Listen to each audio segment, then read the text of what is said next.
Boleh mute tak? One of the students dia punya mic on. Ada bunyi baby apa semua. Can you okay. Thank you. Alright, so cortical areas of cerebral, we cover a lot of on functional area. Army, you already record this lecture, right? Okay, so is the largest part, can we actually close this? Okay. Is the largest part of the brain, the cerebrum, okay, besides the brainstem and etc. So it's situated in anterior and middle cranial fossa. Because in the posterior cranial fossa, you have the cerebellum, okay? So it consists of the outer layer of the cortex, which is the gray matter, and you have the white matter inside the cerebrum, and also the internal part here is also made up of the gray matter. So if we mention about gray matter, you must know that gray matter contains a lot of cell bodies and nucleus, which is the main function of the cerebrum. Is actually you have, if in histology you have 5 to 6 layers of the cell bodies in the gray matter, which give the function of the cerebrum. So the white matters are the neuron or the myelin sheath that inside the brain that is connecting each of these cell bodies with together towards the tracks of the spinal cord. Okay. So the outer layer is gray matter. Internal structure, you have the cerebral white matter, the lateral ventricles, okay, and the basal ganglia, the basal nuclei. Okay, basal nuclei, you have few of the component of the basal nuclei. So these are the part of the diencephalon, which is the thalamus, and you have the interthalamic adhesions here. This space is known as the ventricles lah. Okay, of course we do not cover the ventricles in this lecture. And as you know, the cerebral hemisphere is separated in the middle by the midline sagittal fissure. Okay, you can see from the superior view. This is from inferior view. So you have the longitudinal cerebral fissure, which contain. Okay, this longitudinal cerebral fissure, it contains the falx cerebri. Okay, you can see the sickle-shaped fold of dura mater. Okay, the continuation of the right and left side of dura mater, it forms the two layers of dura mater, which forms the falx cerebri, which separates these two cerebral hemisphere on the superior part. Okay, so in the middle part, of course, you have the thalamus and the ventricle, so it is not separated lah.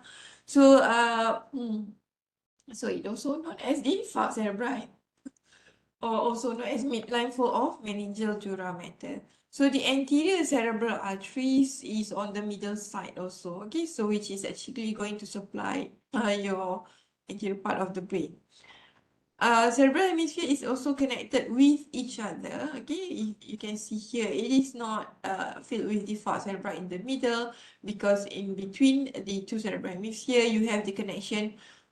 It is connected by the greatest commission, which is known as the corpus callosum. So this is already cut section of the corpus callosum, which connects with the two cerebral hemisphere.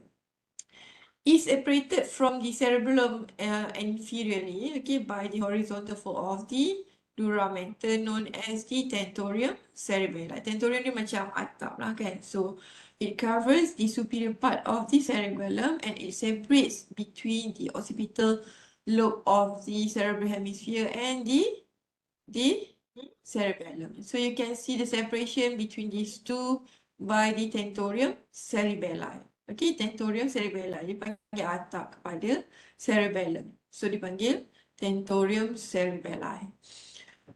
Okay, so you can see in the middle here is view of the structure. This is part of the thalamus, but you can't see the whole of the thalamus. Then you have this space in between here is actually part of the ventricles, and this is the interthalamic adhesion. And you can see the hypothalamus here. This is the pituitary gland. Okay. Each cerebral hemisphere is divided into lobes. The lobes are named according to the cranial bones under which they lie. So each cerebral hemisphere is divided into 5 lobes. The frontal lobe, okay, the parietal lobe, occipital lobe and the temporal lobe. And some of the books also recognize the limbic lobe as another lobe. Some of the book just mentioned 4 lobes, but I also consider limbic lobe is part of the lobe. But you can't see the limbic lobe from the superolateral view. You can only see from the inferior view. Okay, and also the medial view lah, medial view. Okay, so this is the basically the frontal lobe is divided by the central sulcus here. The anterior part to the central sulcus, the rest is the frontal lobe. Posterior part of the central sulcus, you can see the parietal lobe. You can see well demarcation between the parietal lobe and the occipital lobe because it is on the medial side. On medial side, you can see the division of the occipital lobe and the parietal lobe. And this is the temporal lobe, which is actually separated from the other by the lateral fissure, or also this fissure is also known as the Sylvian fissure. I believe you already learned undergraduate, and I hope you still remember lah. Okay, central nervous system basically is comprised of what? Mostly of the nerve cell axons. Okay, the axons. Gray matter is arranged into nuclei of the cortex, which will be arranged into few layers. Okay, you have these few layers histologically, and you can see the layers of the in the motor cortex and visual cortex. You can see a little bit of the difference of the layers lah. Okay, so like motor cortex, then we have inner pyramidal cell layer will be thicker, but this is not that clear lah unless we color it. Okay, so nuclei are aggregations of nerve cell bodies embedded deep within the cerebrum or in the spinal cord. So inside the spinal cord, you also have the collection of nuclei. So where is the collection of the nuclei inside the spinal cord? Students, can you answer? Can anyone answer me? You can write in your chat box. Who want to answer? So that ganglion cells, that is, yeah, ganglion cell is not part of the spinal cord. It is actually part of the collection of the cell bodies.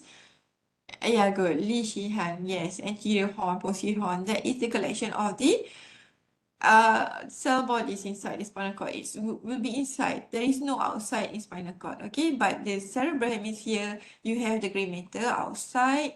The outer part of the cerebrum. Okay, so that is the difference. Spinal cord only have in the middle.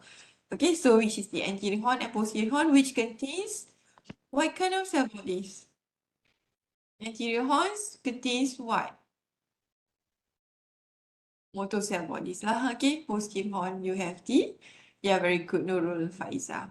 And posterior part, you have the sensory cell bodies. Okay, sensory neurons of cell body of sensory neurons.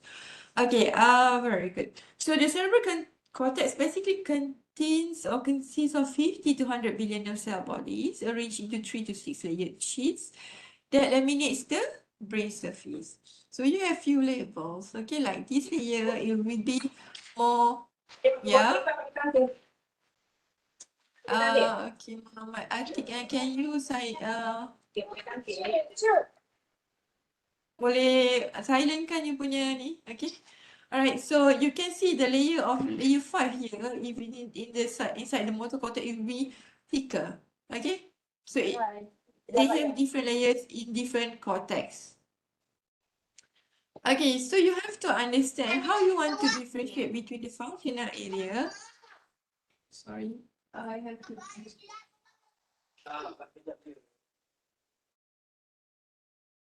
Muhammad Atik, can you silence your mic, please? Okay, thank you. Okay, so how you want to differentiate between the functional area? So you have to know the sulcus and gyrus. So the surface of the cerebral hemisphere is thrown into folds or gyri to increase the surface area and for you to differentiate between the functional area. So the elevations are referred to the gyrus. Gyri ni plural lah. Amir, can you mute the student's mic? So the elevations are referred to as gyri, and the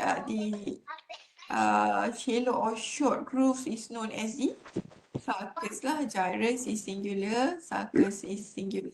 So plural lah. Gyra you plural lah. Sulci also plural. So sulci are shallow and short grooves. But fissure are deeper, like this lateral fissure are deeper and more constant groove with the consistent location on the surface. And you have longitudinal fissure here is also very deep. So it is just a deeper sulcus. Okay. So function of this is to increase the total surface area of the cerebral cortex. So you can see the sulcus is the depression, gyrus is the elevations. Alright, so if you look at this sulci, okay, you have few main sulcus. The central and parietal occipital sulcus. This is the parietal occipital sulcus. You have the central sulcus here, calcarine sulcus inferior here. Okay, this is on the medial surface of the cerebral hemisphere. Okay, you can see the view of the medial surface, and you have the other part. You have few of the other small sulcus, which is actually significant for you to differentiate between the functional area. Like this one, this is cingulate gyrus, this is the cingulate sulcus, and you have the callosal sulcus, which divide between the cingulate gyrus and the callosal corpus callosum. Okay, so you have few of the other sulcus, which is more will be described after this. Alright, so from the superior or the superior supralateral view, this is supralateral view of the cerebral surface. You can see the central sulcus here. These are the precentral sulcus. This is the postcentral sulcus. You are actually required to identify the sulcus and gyrus so that you know where is the area of the functional area, which the Broca area, the 38312. Okay, so this is the primary somatosensory cortex. This is motor cortex. Anterior to the precentral sulcus, you have few other sulcus like the on the frontal lobe here. Most of it dia panggil anterior of the frontal sulcus lah, but this is the superior frontal sulcus. This is the inferior frontal sulcus. Divide it into the three gyrus lah. This is superior, middle, and inferior frontal gyrus. Okay, so don't worry, you can I have a few slides that explain this lah.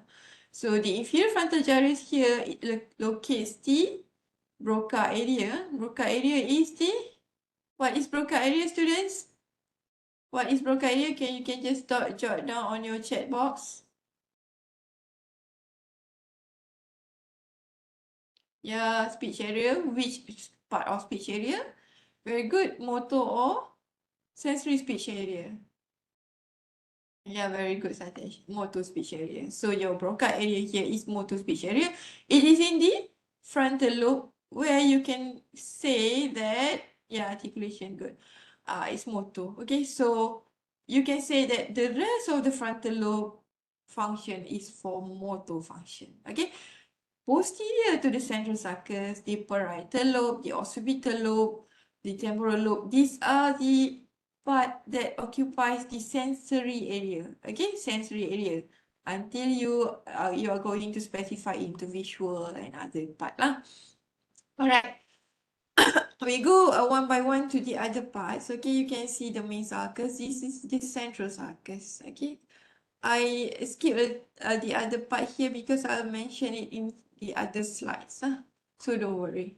So this is the precentral sulcus. Okay. It's anterior to the central sulcus. Motor cells here initiates the movement of the opposite side of the body. And you have the homunculus pemphiles here. So the arrangement of the homunculus pemphiles is very important. So if you say, let's say you have an injury to this area, what are the area that is affected or inside your body? Okay, you have to know that by mapping through the homunculus pamphile. You ingat tak what is homunculus pamphile? Tak apa, kita tengok next. Susah nak respon, so that's why I prefer face-to-face lecture rather than the online lecture. But it's okay lah. So it runs downward here. Okay, the precentral sulcus or the central sulcus here, it runs downward. Okay, and a little bit forward as compared not too backward lah, a little bit forward, across the lateral aspect of the cerebral hemisphere. Its lower end is separated by the posterior ramus. So this is the posterior ramus of the lateral sulcus, okay, by a narrow ridge of the cortex. So you can see the central sulcus in the middle. How you want to find it? It must be separated by the lateral sulcus, okay. So this lateral sulcus, okay, deep cleft on the lateral and inferior surface of the cerebral hemisphere is known as the lateral sulcus, or also known as the Sylvian fissure. So from inferior surface outward, it divides into the anterior horizontal ramus, anterior ascending ramus, and posterior ramus. Okay, so you have the anterior ascending ramus, posterior ramus, and the anterior horizontal ramus. And on the medial surface of the cerebral hemisphere, here you can identify the parieto-occipital sulcus and the calcarine sulcus, which divides the occipital lobe. Okay, this one divides occipital lobe from the parietal lobe, and this calcarine sulcus divides the occipital lobe from the temporal lobe inferiorly. So it's joined as an acute angle by parieto-occipital sulcus about halfway along its length. So you can see it joins at an acute angle by parieto-occipital sulcus. Okay. So from the inferior view, you can see the limbic lobe here, or the parahippocampal gyrus, which is also part of the limbic lobe, which is continuous with your cingulate gyrus here. Is part of the limbic lobe. Okay, it is going to be continuous inferiorly, and this is the continuation of the cingulate gyrus, which comprise of the limbic lobe lah. Alright. Okay, lobes of cerebral hemisphere is viewed from superlateral surface, and you have the medial and also the inferior surface. The frontal lobe, okay, occupies the anterior area anterior to the central sulcus. Okay, you have the superior frontal sulcus, you have the inferior frontal sulcus, which divides it into superior frontal gyrus, middle frontal gyrus, and inferior frontal gyrus. You can see the shape here is triangular, right? This is the type known as triangular gyrus. It's part of the Broca area. Okay, so that is the central sulcus. This is precentral sulcus. It is quite challenging when I give you the real brain and you have to identify the real brain, right? But if it's online, I can't give you the real brain. So the frontal lobe, okay, frontal lobe, rostral to precentral gyrus. Okay, this is the central sulcus. Okay, this central sulcus. So the rostral to precentral gyrus. Okay, this is the precentral gyrus. So rostral to precentral gyrus is area 6 here. It's known as the premotor area. Okay, which is also known as the supplemental motor area or area 6. So the area 4 is the primary motor area. This one is the secondary motor area and also known as the supplemental motor area and also known as the premotor area. Okay, so it controls over movement associated with contralateral side of the body, playing an important role in initiation and sequencing of the movement. Okay, so you receive the sensory input from the area 5 and 7. It will give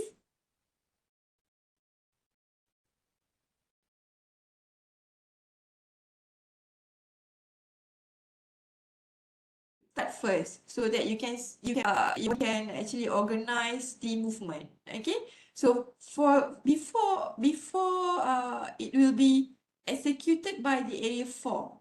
Okay, so you have to sequence the movement before execution of the movement by area 4. Faham? Can you understand, students? Which one starts first? Boleh? Boleh faham? Senyap. Faham ke? Tidur ke apa? Can you repeat I that, don't please? have two-way communication. Faham Okay, thank you. Lost connection. Tak apa, kita bagi recording. Hopefully recording tu tak ada lost connection, okay? Tak dengar? Okay, tak apalah, sorry. Sekejap saya baca dekat. Tak faham sebab tak dengar ke apa? Tak apa, nanti after we finish the rest of this, you will understand. I will repeat a bit again. Okay, line is connected. Okay. Tak apa, kita okay, I ulang. Okay, so this area, okay, this is the area of 6, okay, this is area 4, this is central sulcus, okay, I ulang. So, this is central sulcus, this is area 4. Area anterior to the area 4 is the area 6. Area 6 is also known as secondary motor area or premotor area or supplemental motor area. So, let's say you ada dapat sensory, okay, you want to move this box kan, you pegang box ni, the shape of the box, okay, you got the feedback, okay, from the area 5 and 7. Area 5 ni and 7 is, I akan ajar later on, is the sensory part. So, this part, let's say you want to move something, you have to have the eye vision, semua dia akan pergi ke area 5 and 7, give the inputs to your brain. Okay, so when it gives the input to your brain, it will send the input towards the area 6. So the area 6 will plan or sequence the movements of this box you want to put into your mouth. Okay, so it will plan the sequence of the movement. Faham? So once it plans the sequence of the movement, dia dah plan before movement. Okay, before this movement, you must have an execution, okay? Execution of the motor function. So that execution is done by area 4. Okay? Faham? Okay? Kalau masih ada disconnection, I'll give you the okay, good. Faham. Okay, good. Faham. Okay. So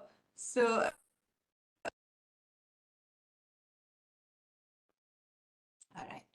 So the parietal lobe here, okay, so this is the parietal lobe. What happened to my connection? Tak apalah. Okay. Sorry, kejap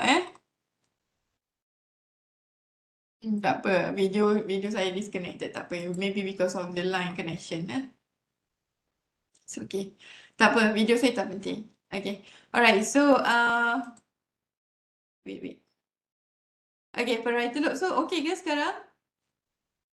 Saya check connection, adakah connection saya yang problem ke apa? Okay, so far saya pakai direct line. I use direct line, okay. Alright, so what happened to my video? Tak apalah. Kalau it's just important, my video ni dia important if I want to show to you some of the function lah. Kalau tak show, tak apalah. Alright, it's okay. So we just continue. Okay. Saya nak tutup panel macam ni. Alright. The parietal lobe, okay, occupies the area posterior to the central sulcus. Here, okay, you can see the posterior to central sulcus. Sorry, this is central sulcus. This is central sulcus. So this is the post-central sulcus. So posterior to the central sulcus occupies the area of the sensory. Okay, so the area posterior to central sulcus is the area of the sensory. It includes the postcentral gyrus, the superior parietal lobule here, and you have inferior to it, the intraparietal lobule. Inferior to intraparietal lobule is known as the inferior parietal lobule. Okay, so it extends posteriorly to the parietal occipital sulcus. You can't see the parietal occipital sulcus from this view. You have to see from the other view, the medial view. Okay, medial view you can see here. Okay, so that is the area of the parietal lobe. Okay, parietal lobe occupies the area of sensory lah. You have to know. Okay, so the lateral surface of the parietal lobe is divided by two sulci into three gyrus. Okay, two sulci. One is postcentral sulcus, another one is intraparietal sulcus. And postcentral sulcus, you have anterior to postcentral sulcus, you have the postcentral gyrus, where it is posterior to the central sulcus lah. So postcentral gyrus, you have the area 312. Okay, And this is the intraparietal sulcus. It divides, okay, intraparietal sulcus. It divides the position of this into superior parietal lobule and inferior parietal lobule. Okay, so you have in inferior parietal lobule here, okay, inferior parietal lobule, you have the angular gyrus and the angular gyrus here and supramarginal gyrus. You call it supramarginal because it's just at the margin of the lateral sulcus here. So this is supramarginal, and outer part of supramarginal gyrus, you have the angular gyrus. Okay. Okay, so from the superior view, you can see this is the central sulcus, post-central sulcus, and intraparietal sulcus, superior parietal lobule, and inferior parietal lobule. This is the supramarginal gyrus, and this is the angular gyrus. Okay, what is the function of parietal lobe? It perceives and processes somatosensory events. Post-central gyrus is the primary receiving area for somesthetic. Okay, so this you have to understand for sensory different. Okay, you receive all the sensory input first by the area 312. Okay, semua daripada sensory input daripada bawah akan naik through the ascending tracts. Okay, through the ascending tracts, and it ends at the area 312. Okay, so the sensory received will be perceived by the area 312. Daripada area 312, dia akan bagi feedback to area 5 and 7. Okay, the sequence you have to understand. I don't know whether the textbook ada cerita detail, but some of the textbook ada, cuma you have to read a lot lah. If you listen to my lecture, then it's you don't have to read a lot lah, kan? Kalau you understand. So from 312, it will be sent to area 5 and 7. Okay? Kalau motor lain, motor the sequence movement dulu baru dia execute through the area 4. For sensory, it receive all the input from the sensory to area 312, baru dia bagi, then it will send to area 5 and 7 for the modulation of the sensory input. Okay, so basically parietal lobe perceive and process somatosensory events. Post-sagittal gyrus is primary receiving area. This is primary receiving area, 312, okay, is primary receiving area for somesthetic, which is the sensory lah. Is somatotopically organized and can be depicted as having sensory homunculus. This is the homunculus Penfield diagram. Okay, so which parallel that of the motor cortex? Okay, so you have to understand, kalau kata let's say this actually injured, but this area on the lateral surface here injured, so the facial area will be, you can't receive any sensory input to the facial area lah, kan? Tak semestinya kat facial area you have facial nerve injury. This injury to the area of the lateral part of the cerebral hemisphere here also can cause a loss of the sensory of the facial area. So you have to understand the apa dipanggil, how it actually maps here. Okay, the mapping of the homunculus Penfield. So these are the sensory somesthetic area. So okay, parietal lobe receive input. So okay, faham? Faham? Okay, good. Alright. Okay, parietal lobe receive input from the auditory and visual cortex. Okay, you have to understand. Tadi saya dah cakap kan, area posterior to the central sulcus ni, parietal lobe, temporal lobe, occipital lobe ni semua sensory area. Okay, it's just for you to understand. If you have the sensory problem, any problem related to sensory macam autism, it will be affecting the rest of the sensory, because your motor is only on the frontal lobe. Faham? Okay.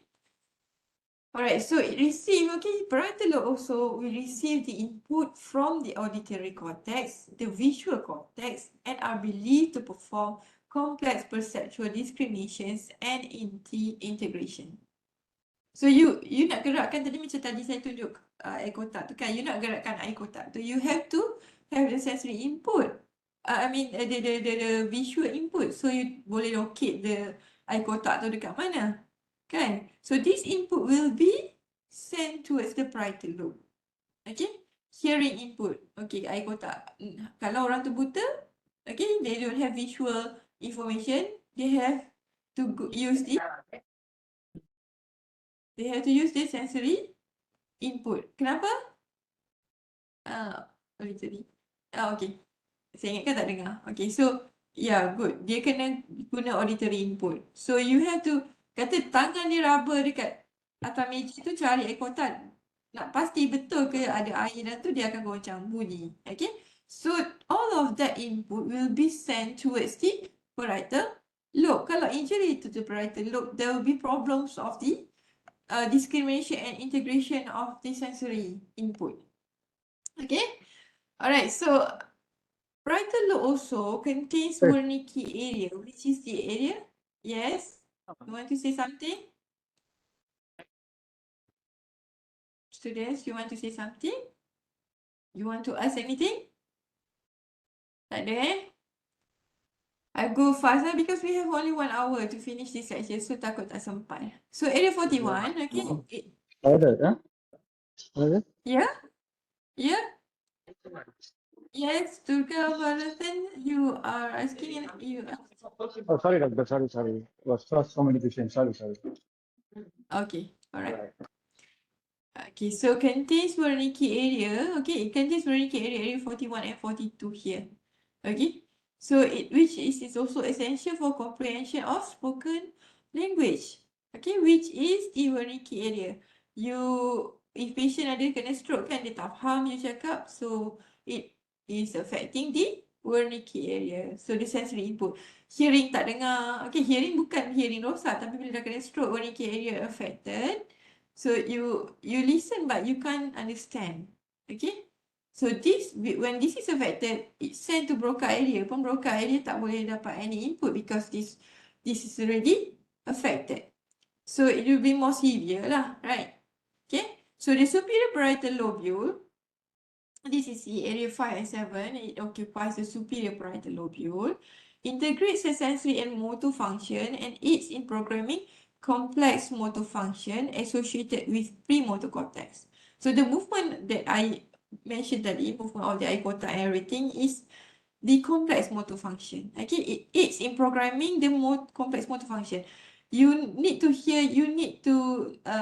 look at the object. So it will all these will be sent to area 5 and 7 because area 5 and 7 will send the information to area 6 so that you can plan the complex motor function. Okay, so basically it aids the area 5 and 7, aids in programming the complex motor function by the area 6. Faham? Okay, faham eh? Kalau tak dengar saya faham, because you faham. Okay, temporal lobe. Okay, occupies the area inferior to the lateral sulcus here, which comprise of few gyrus. Okay, you have few sulcus, few gyrus. This is superior temporal gyrus, inferior temporal gyrus. Okay, then you have the it divides into three. Tadi saya cakap apa? Gyrus sulcus. Okay, superior temporal sulcus, inferior temporal sulcus. It divides into 3 gyruses.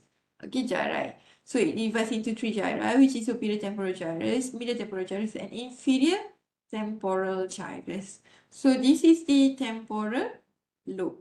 Okay, temporal lobe pun sama lah sensory. Okay, it contains few of the cortical area for some part of the help in the speech area, sensory speech area, and also the auditory cortex. Okay, but inferior temporal gyrus is involved in the emotional part lah. Emotional part lah. Limbic part of limbic lobe. So the lobes of cerebral hemisphere are not clearly defined on the medial and inferior surface, not really having the clear sulcus to divide between the gyruses. But we do have some of the identification for the limbic lobe lah. Okay, so if you see on the medial surface, you have the cingulate gyrus here is separated from the frontal gyrus by the cingulate sulcus. On the superior part of the cingulate gyrus, you have cingulate sulcus. It divides the cingulate gyrus with the frontal lobe here. It begins beneath the anterior end of the corpus callosum here. This anterior end of the corpus callosum, it begins here and continues above the corpus callosum until it reaches the posterior end. So separated from corpus callosum by the callosal sulcus. This is the callosal sulcus. Okay, it's separated from the corpus callosum by callosal sulcus. So you have the paracentral lobule here. Okay, is the area of cerebral cortex that surrounds the indentation produced by the central sulcus. So you have the paracentral lobule here on the superior border. Okay, produced by the central sulcus on the superior border. This is paracentral lobule. Okay, so this is identified as the precuneus and this is the cuneus lah. Precuneus, okay, you can baca lah ni apa dia. Okay, so it's just a general cuneus and precuneus. Okay, cuneus basically posterior to parietal occipital sulcus. Precuneus is anterior to the parietal occipital sulcus. Okay.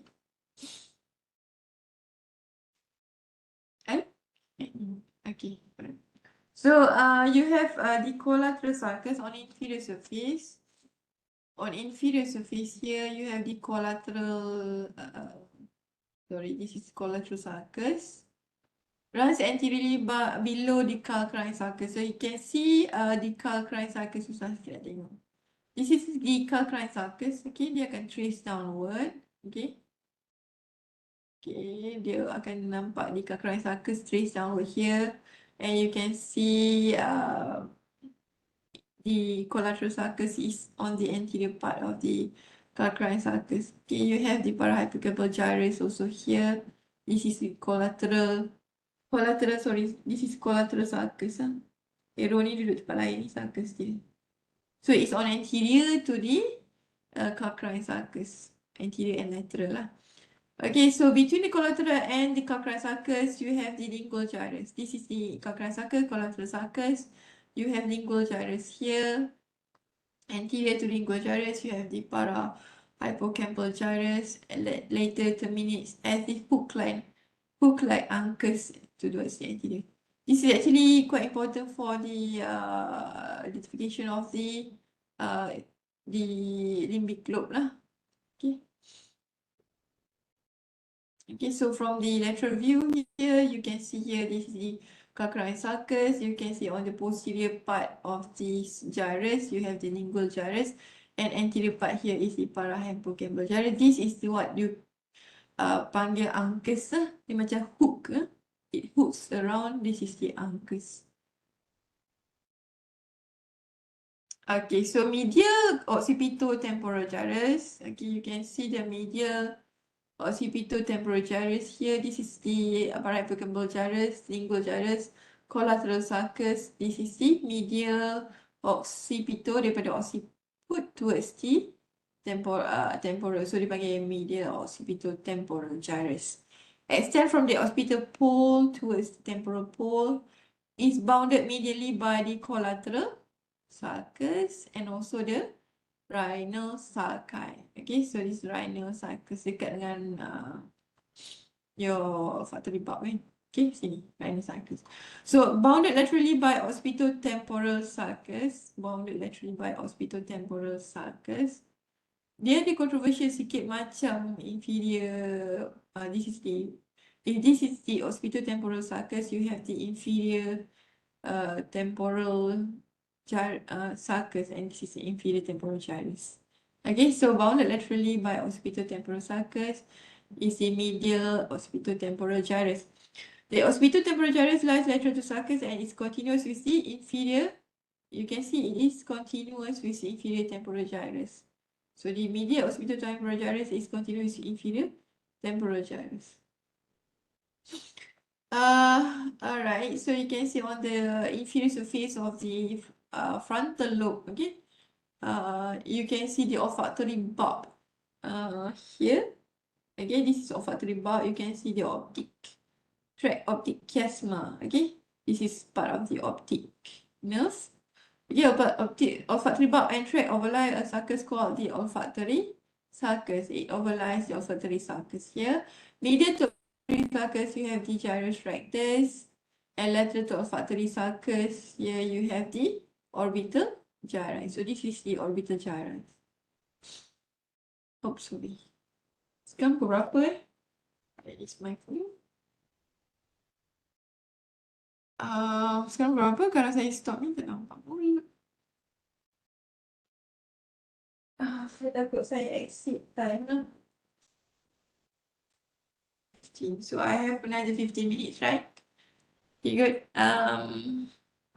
Okay, limbic lobe includes complex structure located in the wall in the hemisphere of the hemisphere, includes the subcallosal gyrus here, subcallosal bawah corpus callosum dipanggil subcallosal gyrus. You have cingulate gyrus here, you have parahippocampal gyrus here, and hippocampal formation. So that includes inside the limbic lobe. So the functional areas was originally classified by Brodmann into 52 different cytoarchitectural areas. There will be 3 to 6 layers. You can see primary association cortex and also motor cortex, and the other cortex, they have different layers of the area 1, 2, 3, 4, 5 and 6. Okay, kalau tengok sensory cortex area 4 is thicker than the motor area. So the thickness of these layers varies. So function area of cerebral cortex, some of these areas are so commonly referred to both name and numbers. These areas are primary somatosensory cortex or the Brodmann area 312. Okay, Brodmann area 312 posterior to central sulcus. Motor area, Brodmann area 4, 6 and 8. You have frontal eye field area 8. Second sensory motor cortex, secondary sensory motor cortex, or also known as the parietal motor area 5 and 7, visual cortex area 17, 18 and 19, auditory cortex area 41 and 42. So primary motor cortex resides in epicentral gyrus or frontal lobe, which is area 4.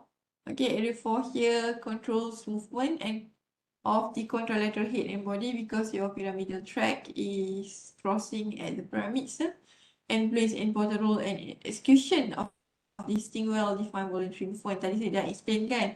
So it here the area 4 here, okay, the primary motor cortex, you have the map of the homunculus Penfield, so it will be executed according to this area lah. Okay, so Brodmann area 4 is execution of the movement. So secondary motor cortex, okay, secondary motor cortex is programming complex motor activity, which is then related to primary motor cortex, where the execution of the motor activity is initiated. Okay, so macam saya cakap tadi, dia planning, okay. But actually, to explain further details, you have 4 regions of the secondary motor cortex. The regions are the supplementary motor area, which is area 6, area premotor cortex, and you have frontal eye field area 8, and posterior parietal motor area, which is area 5 and 7. So primary motor cortex translates information from secondary motor cortex into execution of movement and relays it mainly to the brainstem or spinal cord. So the primary motor cortex ni dia translate daripada secondary motor cortex, which is the area 6 tadi kan. So before they execute. So most of the nerve signal that arise in secondary motor cortex mediate complex movement produced by a group of muscles performing particular tasks, while discrete muscle contraction were elicited by stimulation of primary motor cortex. Okay, so complex motor movement ni dia perform by the secondary motor cortex. So execution of the discrete muscle contraction was elicited by primary motor cortex. Okay. So supplementary motor area is area 6 on the superior surface here. Okay, you have it correspond to medial and superlateral aspect of Brodmann area 6. Receive axon terminals from broad basal ganglia, globus pallidus and pars reticular or substantia nigra, and really into ventrolateral anterior nucleus of thalamus. Yang ni dia receive daripada di pyramidal tracts. Input from basal ganglia assist. This one bukan, ini memang daripada ventrolateral anterior nucleus, bukan daripada pyramidal tracts. Yang tu lain. Okay, so input from the basic ganglia assists its role in the programming phase of the patterns and sequence of complex movement and coordination of bilateral movement. Okay, so the areas supplementary motor area or area 6 on the superior part here. Okay, so this one it mediates muscle contraction of axial trunk and proximal limb girdle musculature. Tadi saya dah explain, basically you just have to read this for the more details action of the secondary motor area. Okay, so you have to understand that the secondary motor cortex comprised of these four: supplementary motor area, premotor cortex, frontal epiphyse, and posterior parietal motor area. So you can see here it comprises of the area 6. 6 here is supplementary and premotor cortex. Dia dua sekali. Okay. So area 8 is frontal eye field. Okay. And you have another one is parietal motor area, which is the area 5 and 7. So premotor cortex is area 6 also, but it's on the inferior part. It corresponds to most of broadband area 6 on the lateral aspect of the frontal lobe, most but the superior part is more on the supplementary motor area. Okay, so the inferior to area 6 below here is the premotor cortex. It receives axon terminal from cerebellum. Okay, so this area received from cerebellum via a really ventrolateral posterior nucleus of thalamus. And fibers from the cortical association areas, which are the other association areas. So input from cerebellum assists by premotor cortex in its role in movement. Okay, so you not move, you have to have the feedback from the cerebellum so that you are not swing. You will not swing. Okay. Alright, next. Sorry, time is limited, so I have to rush lah. Okay, so the premotor cortex main function of this area is motor control of axial and proximal limb musculature. Because you can see the proximal limb and axial musculature is also related to the cerebellum. Okay, kalau you nak jatuh kan, nak jatuh, jalan-jalan nak jatuh. How you modulate your posture? Mesti you akan try to balance the proximal limb and your axial trunk. So this premotor cortex is also associated with the controls of this musculature and related to the cerebellum. It also plays a role in orienting the body and upper limbs in direction of a target. So once a motor task has been initiated, activity in premotor cortex diminishes. Okay, reflecting its key function in planning phase of motor activity. Okay, so once the motor task is already initiated, premotor cortex will be diminished. Dia akan start planning pula the motor activity. Okay, so frontal eye field here is the area 8 located rostral to the premotor cortex, premotor area. It contains the cell body whose axon joins the corticonuclear tract. Okay, corticonuclear tract ni dia related dengan your eyeball lah. And descends to mediate eye movement control centers located in midbrain reticular formation and the paramedian pontine reticular formation. Okay, so they in turn transmit information from motor nuclei of cranial nerve 3, 4 and 6. Okay, the 3, 4 and 6 which controls eye movement. You punya extraocular muscles ni is all innervated by the 3, 4 and 6. 3 is what? 3D is the what? Oculomotor kan? 4 trochlear, 6 is abducens. So 6 LR6. Okay, so 4 superior oblique, lateral rectus, and the other extraocular muscles are innervated by the oculomotor nerve. So these are the one that controls the voluntary eye movement. How it is connected? You can see bila you tidur, you nak terjatuh kan? You punya mata ke mana? Ke bawah ke atas? Okay, so that is also controls connected dengan you nak terjatuh kan? Of course, you punya muscle akan move to prevent you from terjatuh daripada tidur, kata terjatuh katil kan? So these are the area that is also connected with the area 8. So you can see the function of that movement with how it corresponds to this function. So it plays a role in coordination of eye movement. Kata you naik tangga, you have to coordinate your movement with your eye movement. Okay, naik tangga tapi tengok orang lain tu, tu lainnya cerita kan, mesti terjatuh lepas tu. But your eye movement must be coordinated to play a role in mediating voluntary visual tracking or moving object via conjugate deviation of the eyes.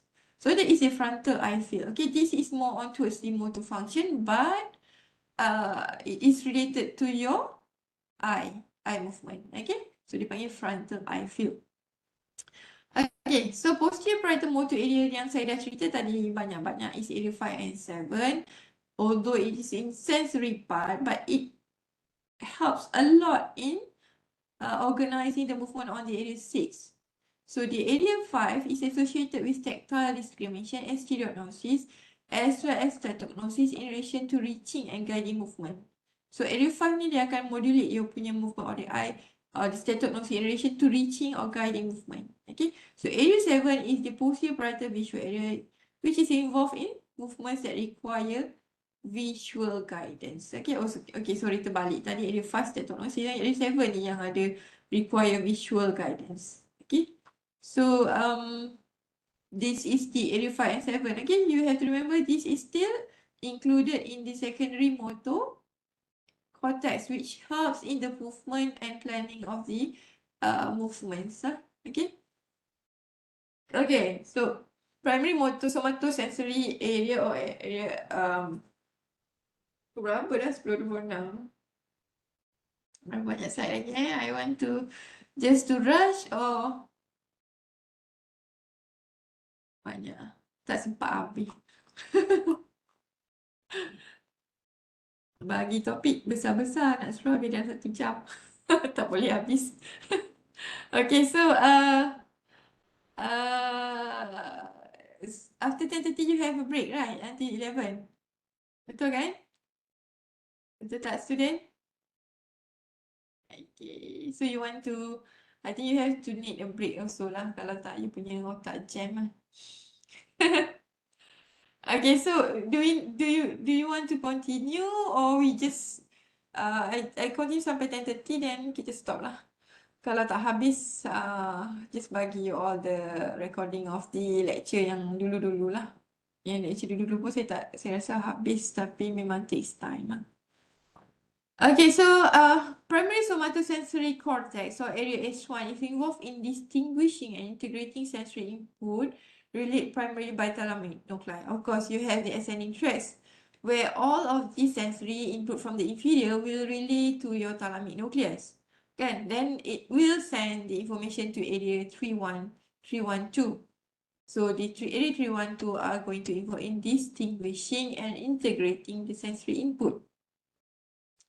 So receive sensory information arising from the contralateral half of the head and body. Okay, so of course, because you have the anterolateral tracts too, they are actually they're crossing juga lah. So it's located in the postcentral gyrus on the lateral surface of the parietal lobe and corresponds to the area 3.1 and 2. And total cortical area is represented by a body part is proportionate to the discriminate capability of the body part and is presented by the hemiculus field. So the primary somatosensory cortex also includes the area Brodmann area of 3E, which is buried in the central sulcus. So it is buried in the central sulcus. This is area 3.1.2. This is central sulcus. You have area 3A here and 3B here. So this one is particularly receive sensory input from the muscle receptors. Okay, so it receives the input from the muscle receptors, not the muscle, but the receptors. Okay, so the primary visual cortex, which is area the area 17 actually, okay, receive visual input from the lateral geniculate body of the thalamus. Okay, this is part of the thalamus. It receives input from the lateral geniculate of thalamus, which release visual information arising from the contralateral visual field, contralateral visual field. You can see the how it receives the input. So the neurons residing in visual cortex respond to different visual stimuli relayed by neurons conveying color, motion, three-dimensional vision, or combination of various visual stimuli. So it's located mainly in the medial surface of the occipital lobe. So this is your occipital lobe. Mainly located in the medial surface here and on the banks of the calcarine fissure, although it extends into the posterolateral surface here. Okay, so the LGB or lateral globally projects visual information from primary visual cortex and towards the Broadman area 17. Okay, so you have to remember that you have also the area 19 and 18. This is the secondary visual cortex. Okay, yang tu saya tak ajar. Okay, so primary auditory cortex is the area 41 and 42. Okay, resides deep in the lateral fissure. So you have to correct the lateral fissure here. Then you can see the area 41 and 42 in the hidden superior surface of superior temporal gyrus. So on each side, receive information from both ears through MGP of the thalamus, sends projection to contralateral sides via the corpus callosum. Okay, so you have to understand that telinga kanan tutup pun telinga kiri dengar kan, because you have the corpus callosum that it sends this information that you hear from the left side towards the right side through the corpus callosum, the greater commissure of the cerebral hemisphere yang saya ajar tadi. Okay, so your primary auditory cortex function in detection of pattern alteration as well as in the location of the sound. Okay, so dia ada tonotopic, dia panggil tonotopic representation of frequencies. So it receives auditory radiation from the lateral geniculate nucleus of thalamus, has tonotopic representation of frequencies, neuron responding to low frequencies resides in rostral extent. Okay, so you can see here where it resides, rostral extent receive the low frequencies, neuron responding to high frequencies resides in the caudal extent. Okay, so the primary vestibular area, okay, receive input from the orientation and movement of the head, which is related dengan vestibulocochlear, kan? Okay, vestibulocochlear component in the ear. Cortical area that receive vestibular information is ambiguous. It is believed that vestibular nuclei project primary cross fiber to contralateral ventral posterior medial nucleus of thalamus. Okay, so you can see it is actually receiving from the vestibulocochlear and it receives the cross fibers. Okay, cross fibers from the VPM nucleus of thalamus. And it will be projected to the inferior part of the parietal lobule here. So the inferior part of this is parietal lobe, so inferior part of parietal lobe is here. And you have primary vestibular area and also the superior temporal gyrus here.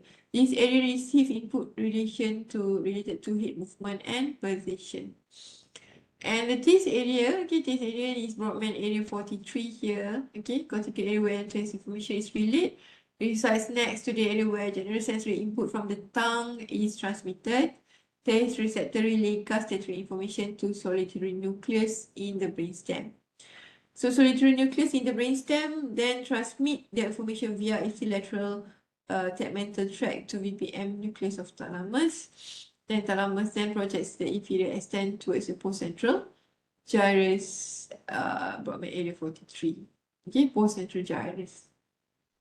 Postcentral gyrus. Okay, this is postcentral gyrus. Broadman area 43.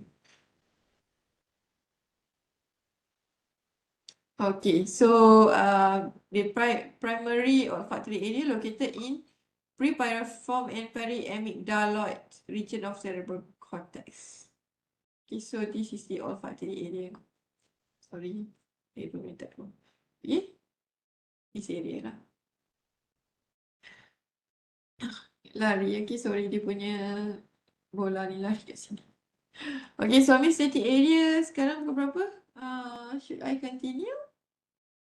5 and 7, visual area, auditory area. Okay, saya boleh continue. 10:34. Okay, saya boleh continue. Then you all boleh actually, I don't need your response lah. This is recording kan. You all boleh break in between 30 minutes ni. I just continue my lecture. It is recorded. Okay, so anything you want to ask, you can ask me in WhatsApp ke email ke. Alright, so I just continue. Boleh? Okay, you can have a break. Your own break lah. Saya cakap seorang-seorang pun tak apa. Go lah for the break. Okay, so area sampai sini kan. So Homeostatic Association Area is also referred to as secondary sensory area. Okay, which is area 5, 7 and 40. Function primarily in the integration of sensory input from various sensory system. So saya dah cakap tadi area 5 and 7 and also area 40 is actually receive an input from various sensory system like visual, temporal lobe. Okay, so it integrates the sensory input. It's located in the broadband area 5 and 7 in the superior parietal lobule and area 40 here. So you can see area 40 here, area 5 and 7 here. So receive input mainly from the primary somastatic area, which is the somatosensory cortex. This is the area 312 is primary somastatic area. Also it receives from here and also from the other parts. However, fibers arising from VPL and VPM nuclei of thalamus also terminate here, which is actually, this is actually VPL and VPM is from the other sensory part and also the somatosensory cortex lah. Okay, you punya tracks lah. Okay, jangan lupa.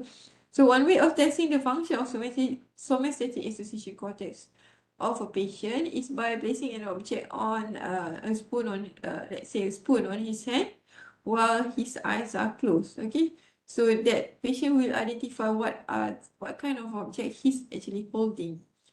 If the eye is closed, you can't use the eye vision, kan? So you have to use the sensory, your general sensory, yeah, daripada touch of the hand. Okay, so then you can test, that is the way how you test the somastatic association cortex. If the eye vision is not helping, then you have to use the feeling from the hands, sensory from the hands. Okay, so secondary visual areas function, the area 5, 7 and also 40, identifying an object, determining its location and color, comparing it to prior visual experiences and determining its significance. So macam tadi lah, saya cakap dia determine the shape of the spoon on his hand, identifying an object, determining its location and color. Okay, color of course you have the visual aid. Okay, comparing to prior visual experience, we tengok an object, teringat, kenal ni, objek ni dulu pernah tengok. Okay, and you determine the significance of the object. Okay.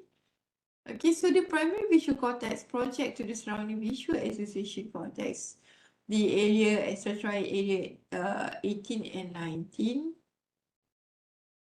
Oh, sorry, any visual association areas. Okay, it is also helping in, this is not, sorry, saya dah melalu. Visual association area ni, kalau you tutup, the mata you tak boleh testing this one lah kan. Okay, but the visual association area is area 18 and 19, which is also helping in identifying an object, betul, determining location and color, comparing to prior visual experience and determining its significance. So you tengok benda tu, you identify, you remember, this is the object that you have counted before. So which consists of secondary and tertiary visual cortical areas also. So this is the area 18 and 19, which is also known as visual association areas, which will all give a feedback towards the area 17. Area 17 pun will give a feedback towards area 18 and 19 for you to determine its location, for you to identify the object, and also etc. Okay. Alright, so visual association area here, the primary visual cortex project to visual association area where information is processed and subsequently relayed to the tertiary visual centers, which is area V3 and V4. Kalau tengok dalam gambar ni, you have area V3 and V4, mana V4? V4 here, okay? And the middle temporal area of the cortex. We have the middle temporal area of the cortex. Dekat sini lah. Okay, function in identifying an object, determining its location and color, comparing it to prior visual experiences and determining its significance. So middle temporal area has an important function in detecting moving objects. Sebab tu kalau tiba-tiba moving objects, you are interested in that moving objects, you are going to move your eye towards that. moving objects. So that is this area punya responsibility of this B3 and B4. This is B3 and B4 also. Alright, auditory association area is area 41, area 42 and 22 here. Okay, the auditory association area function in interpretation of sounds and comprehension of language. So you nak faham that language, you have to have the understanding of the sound. Okay, you interpret the sounds, you comprehend the language by interpretation of the sound. So the area that is responsible is area 42 and 22. So surrounds the primary auditory cortex and form reciprocal connection with primary auditory cortex. Function is interpretation of sounds via connection with Wernicke area, and function is the comprehension of the language. You will find that this is part of the speech area. Okay. So language areas, Wernicke's area and Broca areas function in the processing of the language. Wernicke's area consists of Broadman area 22, okay, and also including the area of 37 and 39 and 40. This is area 39, 40, and also 37. Okay. 39 and 40 is in the inferior parietal lobule. The area 37 is part of the temporal lobe, including the area 42 and 22.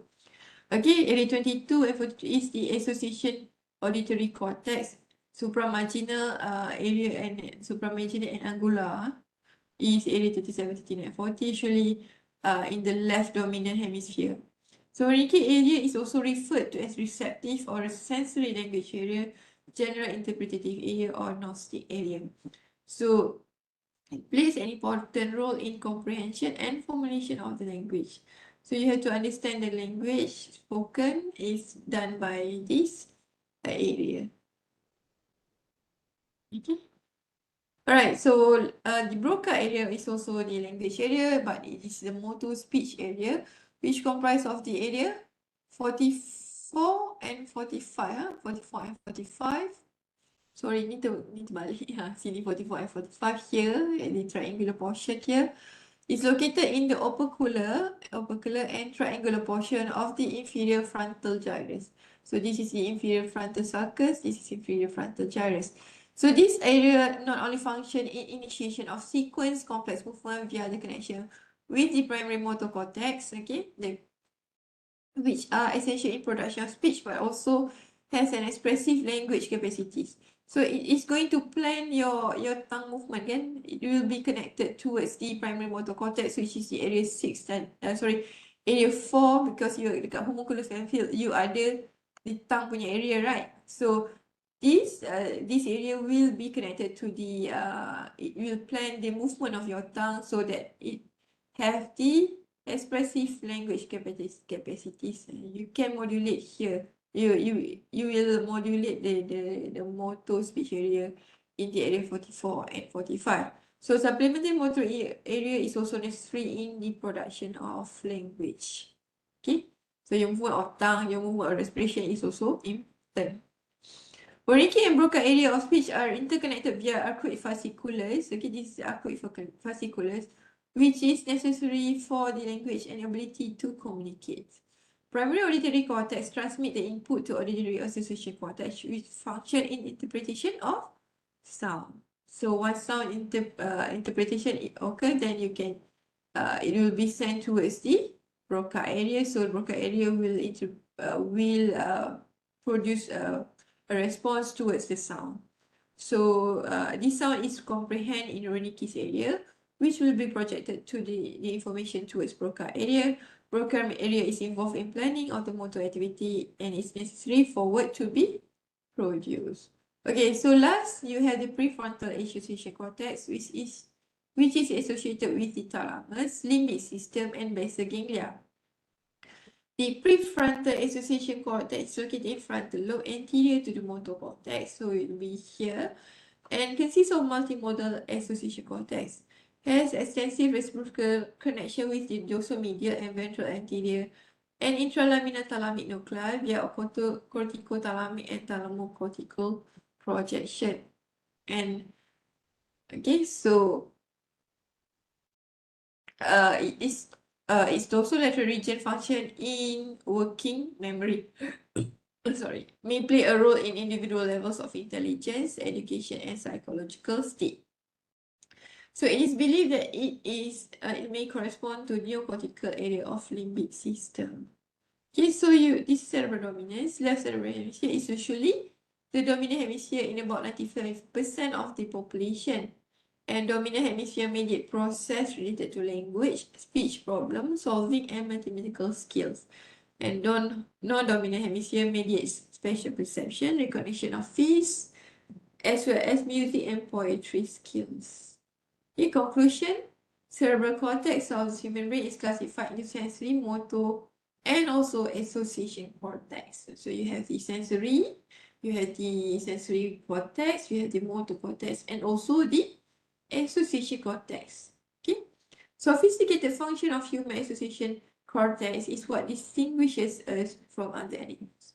So the association cortex that modulate your sounds, your verbal information, you ada the association cortex is the one that differentiate between you and the animal. Kucing boleh meow-meow, tapi human boleh cakap kan. So that's the differentiate the human and the animal lah, the association cortex. So our ability to learn, reason, and plan our daily activities and lives and our language skills are some examples of the association cortical function. Okay, that's all. Thank you so much. So if you have any questions, so the one that stay here, you can ask me, or yeah, and share slides here that I can. Boleh ke share kat sini directly? Tak boleh saya rasa. So you can leave, I leave my phone number. So you can contact me through phone number. I can just share directly through phone number lah. Okay, through WhatsApp. Okay. Nampak? Dapat ke nombor saya? Alright, thank you. Have a nice day.